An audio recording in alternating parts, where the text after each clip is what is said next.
Hi, everybody. Thank you for being here. My name is Kenza Bouhaj. I'm a fellow at GSV Ventures and currently pursuing my MBA at Harvard Business School. Financial education is the gateway to financial well-being and prosperity, yet many in the United States and globally lack access to educational resources that help set them up for success financially. So from setting a budget, knowing how to save, building a credit score, investing in the stock market, learning what crypto means, there's a big need to build one's knowledge and a long way towards financial fluency. Traditionally, products in this space have been boring, inaccessible, and broken. Thankfully, a new wave of entrepreneurs are using technology to make financial education more fun, more accessible, and more engaging. Today, I'm very happy to be joined by 3 such entrepreneurs who have made it their life mission to solve this issue. So we have Tanya Van Court from Goalsetter, Teri Ijeoma from Trade and Travel, and Eddie Behringer from Copper joining me in this conversation today. Thank you all for being here. Thank you. So the first question I'd like to ask you is, what inspired you to start your venture, and if you can describe it in a few words for the audience? I guess I'll go ahead and start. Thank you for having me here today. Hopefully we are a little bit more exciting than that boring thing that she talked about in the intro. If anyone falls asleep, we're getting you. So what inspired me? I actually graduated from Stanford with 2 degrees in engineering. And so everybody in my family thought I was the smart one. When I was 28 years old, I got a bunch of stock and stock options from the company that I was working for in Silicon Valley. I had no idea what to do with them, so I treated them like the gym benefit, where you just stick it over there and hope that it's okay if you don't touch it. And so that worked fine until 2001 when the big tech bubble burst. And when that happened, I went from having about $1 million at the beginning of the day to about $20,000 at the end of the day. And yeah, that's what my face did too. And so I said, wow, Tanya, that was really stupid. But no one had ever taught me about financial education. No one taught me in school. No one taught me at home. No one taught me at Stanford. And so, while I felt like I had failed myself, I really felt like society had failed me and every other kid like me. So my vow was to not let that happen to my own kids. So by the time I had kids, I started teaching my daughter about money from the time that she was born. When she was 8, about to turn 9, she said, Mommy, for my 9th birthday, I really only want 2 things. And I said, what's that? She said, enough money to open an investment account and a bike. And, this child is a little caramel-colored child with 2 puff ponytails on the side of her head, and we live in Bed-Stuy, Brooklyn. I'm from Oakland, California. And I looked at my child as a microcosm of what could be, and a microcosm of every other child in America. And I said, if I can get every kid to say that, I can change the world. So that was it. Wow, that's amazing. I think about things that you're saying are happening now too. Like a lot of people are investing in crypto and they're like, what happened to my account? Last year it was looking like this and now it's looking like that, or anything. But Trade and Travel started because I was lazy. I was assistant principal of an elementary school, and I had been trading on the side as a side hustle throughout my education career. So I was in education for 10 years, and I would trade stocks on the side, but I needed an exit strategy. So I started working myself up. I said, all I need is $300 a day to replace my assistant principal's salary. If I could do that in stocks, then I could leave. Y'all, first it was, let me just get positive. Then it was, let me get $100 in a day. Okay, let me get to $200. Finally got to $300 a day consistently and quit and started traveling all over the world. I was in Thailand, South Korea, Vietnam, Australia, Israel, everywhere. And then people said, wait, how is she affording this? What in the world? We know she was just in education. So I started teaching them. And the lazy part came in because everybody at first was asking me for coffee dates. Can I just take you to coffee and figure out what you're doing? Can we go get some tea? I was like, y'all, I don't like coffee. I'll just do a class at the local WeWork. So first class was in Thailand, second class in Vietnam, then came back to the States, and the room was packed. I knew it was something. And now Trade and Travel is the #1 course on Teachable. We've taught 20,000 people around the world and just really making impact. The students are learning to make $1,000 in a day, and we've recently achieved the goal of over 1,000 students making $1,000 in a day. That means we can generate $1 million a day for impact and change. Teri, can we have coffee? No, girl. No, I'm just playing. Hey everyone, I'm Eddie. At Copper, our purpose is to build the first financially successful generation, which is a pretty audacious purpose. And really the way we got there was by way of the previous company my co-founder and I started. We've been in the fintech and edtech space for about 10 years. And what we did about 7 years ago was we just built the first digital platform so that teens, parents, and schools didn't have to go door to door and sell candy bars and cookie dough. And what we realized was just that you have full-on classrooms within education that teach home economics, but we were doing very little to prepare this future generation to be financially successful. So really the catalyst point for us was we had amassed millions of teens and parents on our platform, and banks started hitting us up and saying, hey, have you ever thought of putting a credit card in these teens' hands? Or have you thought of building a family banking product as an on-ramp to the financial institution? And so what that got us realizing was just how massive the gap is in financial education by really providing teens access and then the education behind it. And so fast forward to today, we've launched our product in market and have about 750,000 users, really by just teaching them that education through getting that access. Wow. Yeah, I'm sure the stories that you've shared resonate with many of us, and it's very inspiring to see that you took it upon yourselves to solve this very, very important issue. And so you all obviously are in the middle of the ecosystem, and I'm sure you've done a lot of research and you talk to a lot of people about the state of financial education today. What do you think is missing from, when we look at financial education, what do you think is missing today? Maybe I could start with Teri. Sure. I thought you were going to start with Tanya. There's a couple things that are missing. One, I think we're still, in the current society, we're still using old myths. So I can specifically speak to investing.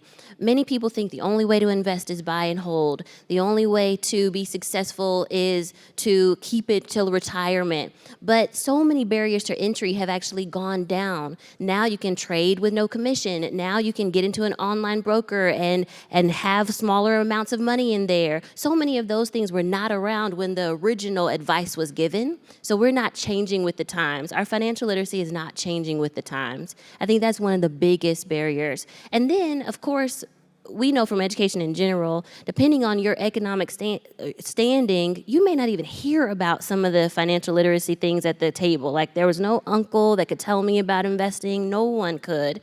And if you're not in the right circles, you just will never know. So access is also limiting.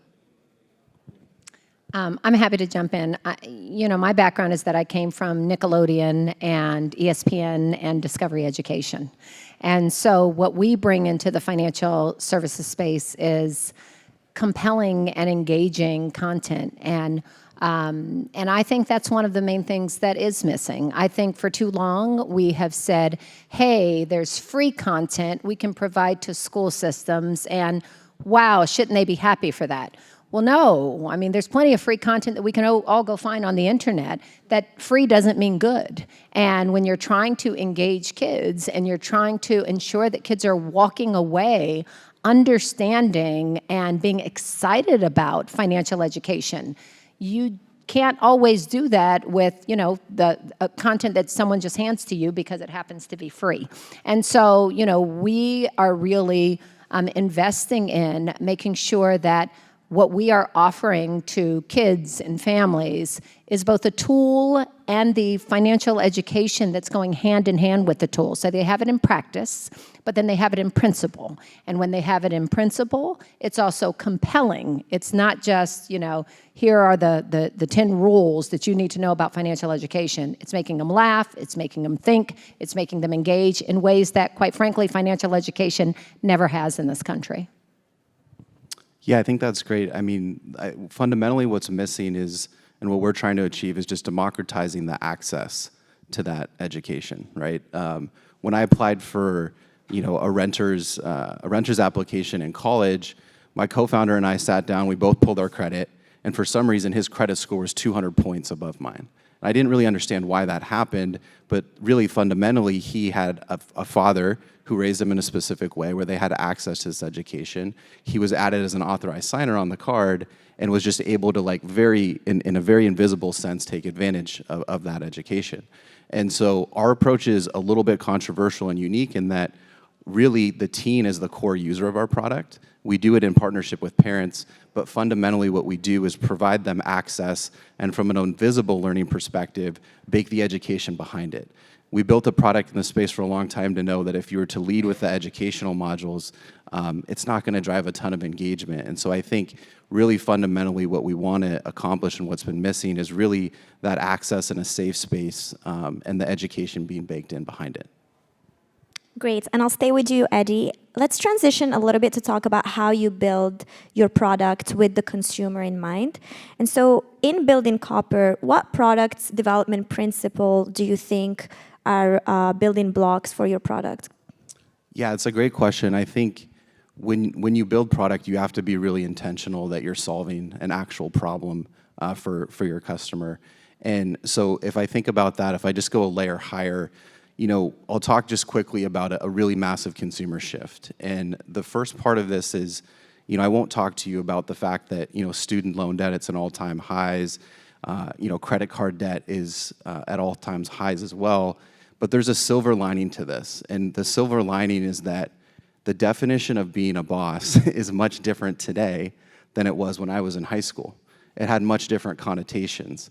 And so the silver lining and the opportunity we have is that, even if you could say it's a negatively fueled perception through the meme stock craze, teens wanting to get access to the financial markets, being smart about money is cool.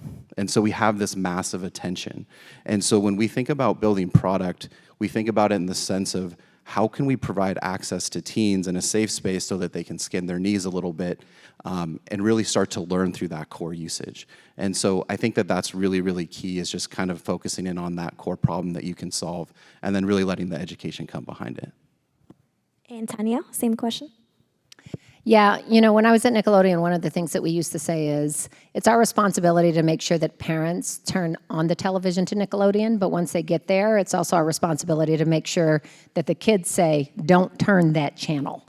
And so for us, it really is about providing a full family solution that is meeting the needs of the parents. And so, what are the needs of the parents? Well, look, parents need to have a vehicle where their kids can spend money and have responsibility for doing the things that they need to do on a daily basis.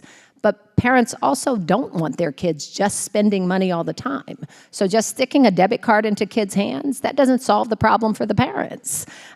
So that's why we've been very focused on, as an example, one of the rules that comes with our card, which is groundbreaking, patent pending rule, is learn before you burn.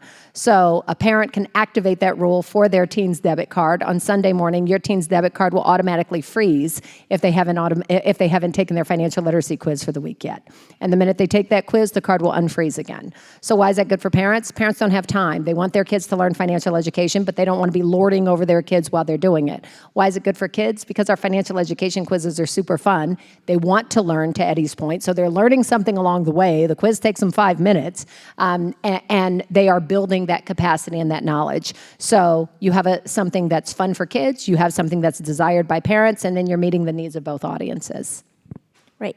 And Teri, Trade and Travel is the most taught course on Teachable. Congratulations for that. What are some of the learning standards that you use to teach your content that you've developed based on your experience? Sure. So I was in a panel earlier and I was telling them about how I took investing classes that were $30,000 per class. And there was one class where I was in that class and the people inside were falling asleep. And it broke my heart because I was like, how did you just pay $30,000 and you're falling asleep? And it was because the instructors just weren't that great. So some of the things that we've put into our courses, you actually have to start practicing as you're learning. So to your point, we're making sure that as you're on the simulator, you're actually you're learning from me and then you're taking 5 trades, putting it into practice. Then the next piece, a lot of people in our course, we're mostly for adults, 35 to 55 is our age bracket, about 88% are people of color, 60% are women. So another big thing is they'll learn, but never do. So for the fear part, we have another portion where it's, okay, now that you are, now that you've taken the trades, here's a whole risk management piece that we put in, and now practice again. So at every piece, there's a learn, do. And then we also put in a thing where we have like a milestone. So for you to, your exit exam for this online course is that you've made $1,000 in a day, and it could be your real money or fake money. But that milestone also is helpful because now they have something that they're trying to get towards, and they're posting it on social media when they hit the $1,000 in a day club. And like literally, y'all, we have thousands of people now in the $1,000 in a day club. So our students can generate millions of dollars a day. And like that has encouraged people to have these milestones in place. So that's some of the things that we've done to try to make sure that we're changing the dynamic from just a regular course. Great. So if I had to summarize, it would be know your customer, whether it's teens or parents, make the content short and fun, and practice as you learn with these micro milestones or these goals that people have to set. Great. And so, financial literacy is one of those things where knowing is something, and then acting on that knowledge is something else. So like, I know I should not be eating those gummy bears, but I still do it because there's something about behavioral change that needs to kick in after I know that sugar is really, really bad for me. So what features in your apps do you include in order to nudge your customers for behavioral change that is needed to act upon the knowledge? So whoever wants to go. Yeah, I can jump in. Yeah, so kind of to piggyback off of the last segment, so we think about, what is like the normal consumer behavior that, whether for us it's a core user is our teen, what are they doing every single day? And one of the things we found out was all teens want something, right? They're either keeping it in the Notes app on their phone or they're keeping it in their head. And so rather than, coming at them with savings goals or this concept that there's something difficult that needs to happen, when they onboard a Copper, we just say, hey, what do you want? And they tell us that really quickly, and it really solves for that utility of like, of course, every teen has things that they want. And so as they start to spend, we dynamically show them the trade-offs of the things that you want and then how you can actually get there with your spending behavior. And so I think that that's so essential. And for the longest time, banks have not been incentivized to really provide this education, especially in an invisible fashion, because the incentives are set up so that you can fall into debt, and it is a predatory system. And so that's just kind of one of the ways that we think about it, from that teen's perspective. Yeah. We have someone on staff that talks about the psychology of trading because it's very emotional and it's really mental. And there's things that will happen in your personal life that will show up in your trading. For example, has anybody here ever gone to the store and you bought the cheapest couch, not the best couch, but you just like were worried about your budget? Anybody here mindful like that? Like that's me. I'm super frugal, but what that turns into in trading is you get the cheaper stock instead of the best stock, and that doesn't work out in trading. Or even your patience and discipline. If you don't have patience as a person, it shows up in your trading. You're not going to have patience to let the stock rise to its target. You're not going to have patience to wait for it to come down in price. So mental and emotional things show up in your financial just investing, and we've actually put someone on staff that works with just the psychology.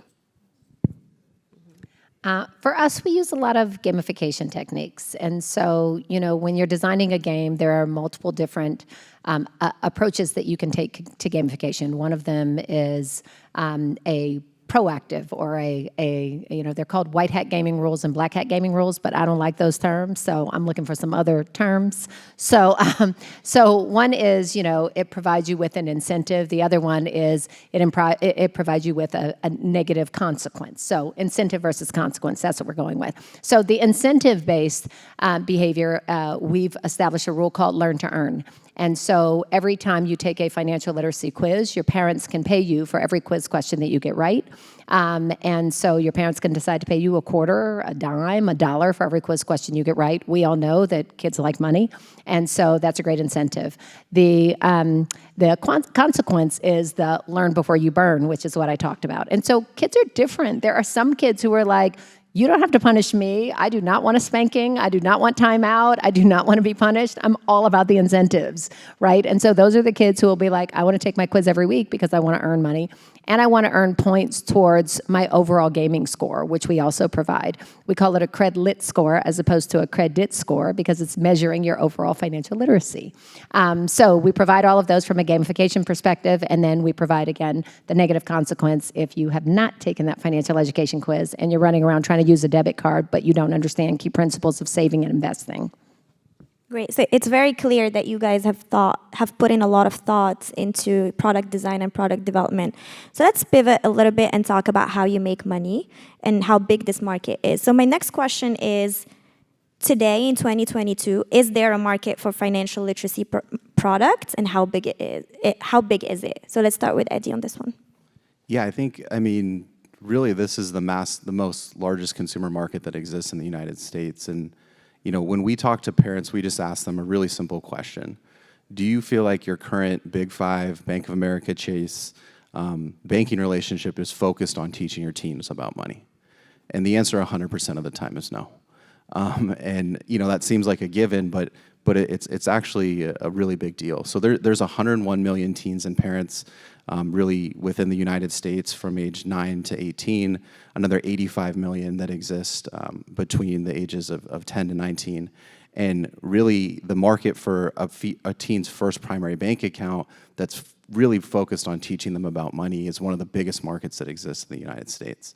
And so I think with what FinTech has allowed us to do, we've been empowered to provide them a solution that actually is focused on driving a better outcome, which I think is hugely important and as well. I was listening to, I believe it was Michael, the founder of GSV, and he had a presentation yesterday, if anyone saw it, but he was talking about how the market cap for for education in general has grown to like 2.5 trillion or some huge number. And then inside of that, I think that we have a huge, like financial literacy, we have a huge piece of that. The people that I feel called to are the people that are crying in the bathroom. So when I was in assistant principal, I would go to work every day and then I would cry in the bathroom. Me and the other assistant principal would take turns. And and like I'd come out my eyes red, she'd come out with her eyes red.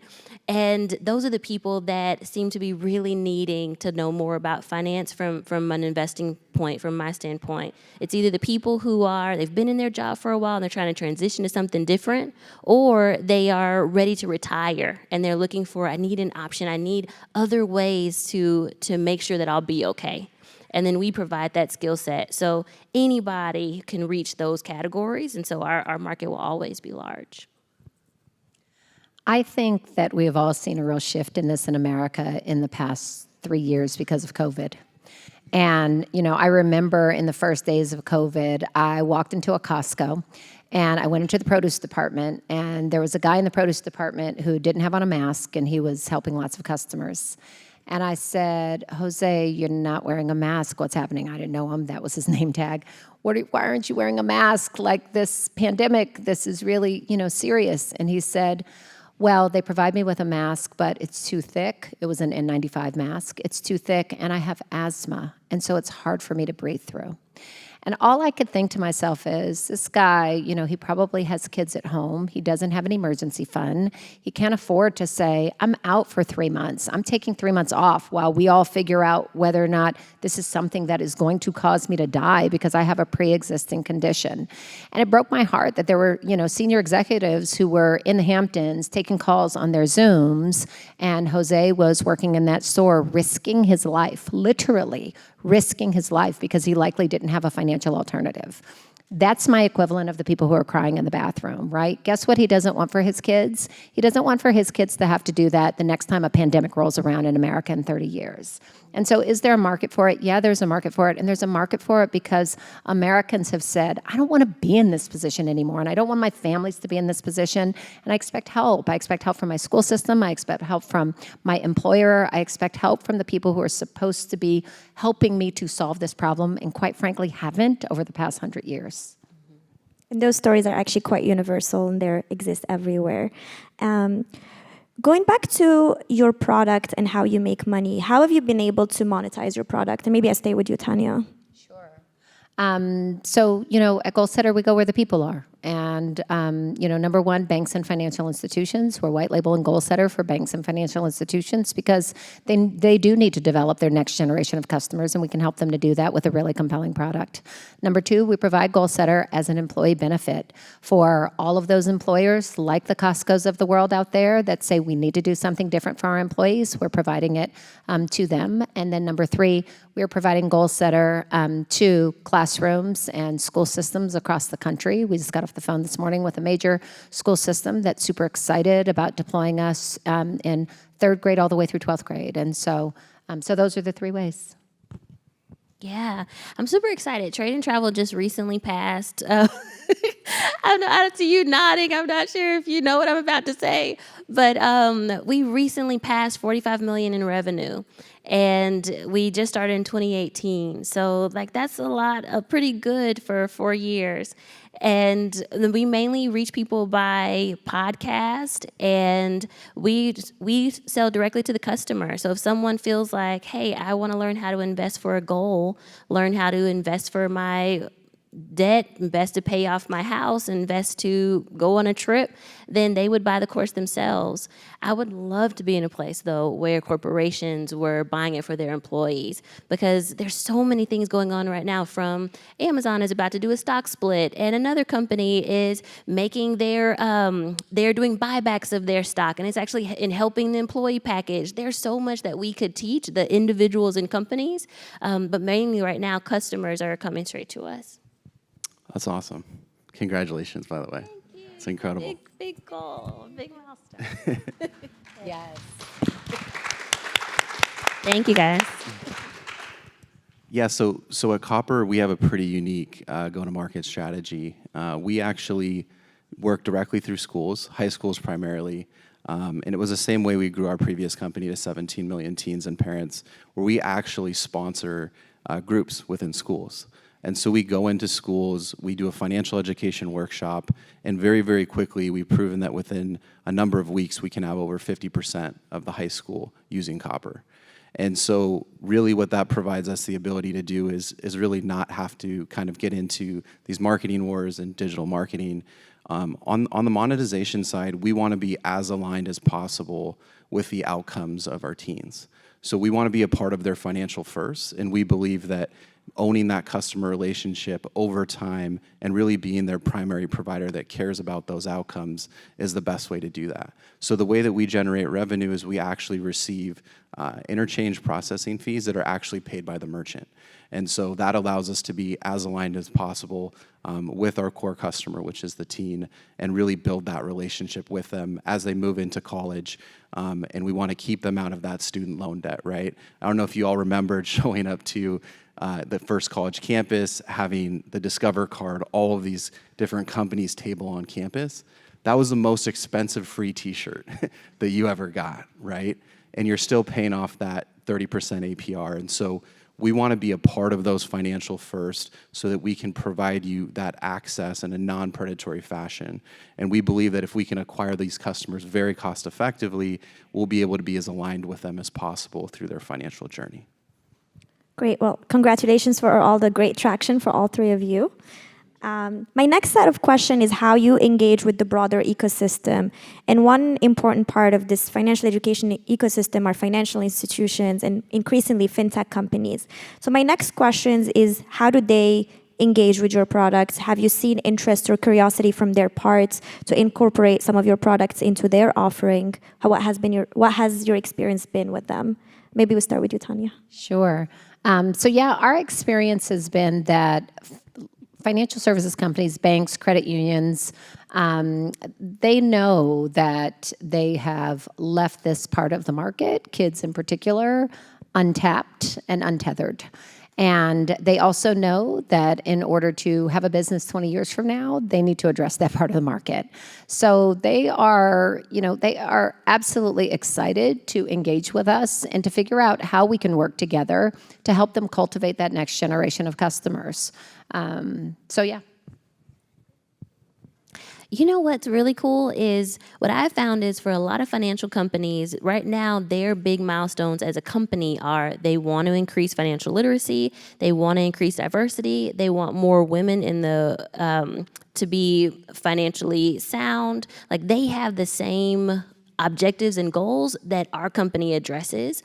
So I've seen a couple companies come and say, what are you doing right now? Because we have to be, as creators, we have to be creative about how we get out to people. So like I'm doing a conference and I'm doing a mastermind and they say, how can we sponsor that? We'll have some of our staff come along so they can also learn, but how can we sponsor that to get it to more people? And that's really been helpful. That's what will help us get to the next level.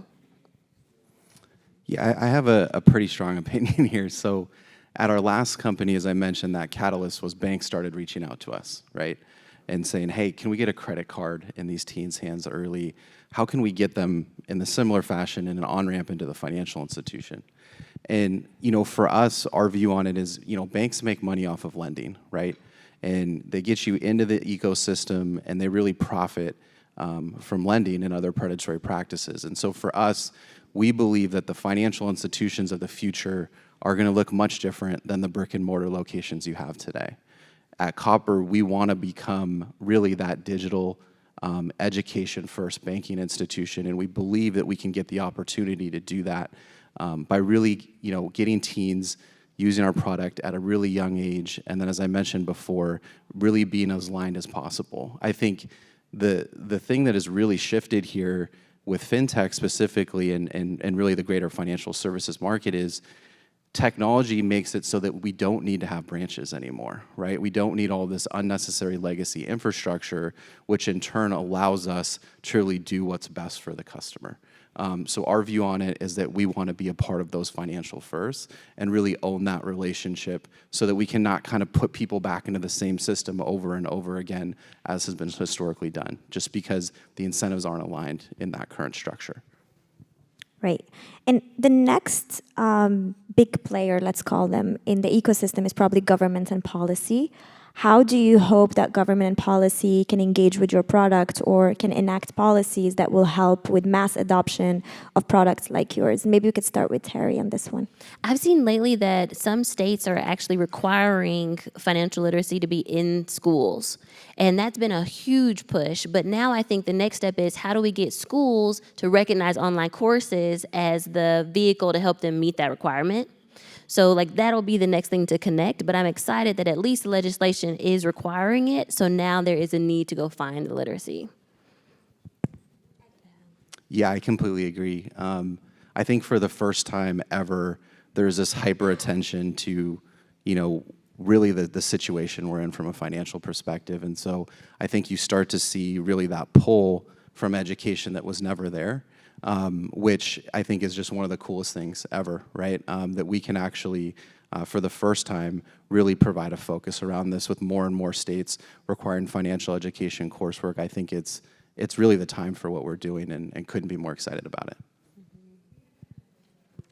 Yeah, ditto, ditto, and ditto. What gets measured is what gets taught. And what is required and what is funded is what is taught. And, no one has ever really required financial education. As of earlier this year, there were only 6 states in our country that required financial education in order to graduate from high school. And it boggles my mind that so many of us can graduate from high school understanding the periodic table and the elements of the periodic table, but literally not knowing what a stock is or what a bond is or what a mutual fund is or what an ETF is. That's just crazy. And so absolutely, we need as much government support as possible. We need as much local support as possible to ensure that kids are learning the skills that are required and necessary for them to be financially successful. I tell kids all the time, if you come to America, what do you need to know in order to be successful in America? You need to know English, right? If you don't know English, it's going to be really hard to be successful, and that's a language. Well, guess what? Financial education is a different language that you still absolutely have to know to be successful in America. And we double down in America in teaching English, but we certainly don't double down in teaching financial languages. Can I do a quick poll of the room? How many people here are from an educational institution? Wonderful. And then how many people here are from a venture fund or investor? Okay, I see. And then how many people here are from a corporation? Cool. So a lot of you all are here from an educational institution. I'd encourage you, like people like us, invite us first to come and do a workshop. And then if it goes well, ask those students, they take feedback surveys and they like it, then consider thinking about online courses for your curriculum. That's one thing that I'm advocating for all content teacher creators right now. But we're doing what you all are looking for, and we can actually bring the curriculum to your students. A lot of them are not on campus, so just ask us. We would love to help fill the need if you are looking for financial literacy. Great. I have one last bonus question, specifically to Tanya and Teri. What has your relationship been with fundraising as women of color, and what advice you might have for some of us who might be starting companies in the future? Fundraising is really, really challenging for women of color. 0.4% of venture capital funding in 2020, which is when George Floyd was murdered, and which is when the entire ecosystem said, "Hey, we're going to start investing in Black women." 0.4% of funding went to Black women, and I happen to be an African American woman, so that puts me in that 0.4% category, and I felt every dot of it. What we were told initially when we started fundraising for Goalsetter was kids' finance is not a thing, and it will never be a thing. And then other folks entered the market who were not people of color, and they got millions of dollars in funding. And then I came back and said, "You told me that this wasn't a category, and it would never be a category. We have a great product at Goalsetter." By the way, I should just let you know, last week we won the FinTech Breakthrough Award for the 2022 Best Personal Finance Product. Yay! So, that's an objective opinion. I said, "We've got a great product. You should fund us." And they said, "Oh, you were right. This is a category. But now you have well-funded competitors. No one will ever fund you now." And it really wasn't until Kevin Durant invested in us, and Chris Paul invested, and Robert F. Smith, the billionaire and chairman of Vista Equity, invested, that we started to get the attention of other investors. And so now we have investors that include MasterCard and U.S. Bank and PNC Bank, and a lot of other fantastic financial institutions that have supported us. But it was a very long journey for us and a really hard journey. And so I'm super proud to be here today, and super proud to be able to provide the kind of financial education we provide today, because never before in the history of America, as you know, have there been Black women who have been able to provide financial education to communities of color and to people who have, typically been left out of the financial ecosystem. So now we get to be here and we get to provide this content that kids are like, "I love this content." We have a 12-year-old who was in Brooklyn. NBC News asked her, "What do you love best about Goalsetter?" She didn't even mention the money she had on her account. She had hundreds of dollars on her account. She didn't mention the money. She said, "The thing that I love best is that Goalsetter teaches me things about money I never knew I was supposed to know. I thought money was all about saving some and spending some, but now I know it's about frugality and compound interest and the rule of 72. And she's 12. And she's 12. So that's that's been our funding journey, and it's a tragic one, because if we don't fund different people, we never get different perspectives, and our kids don't get the different content that they deserve and need.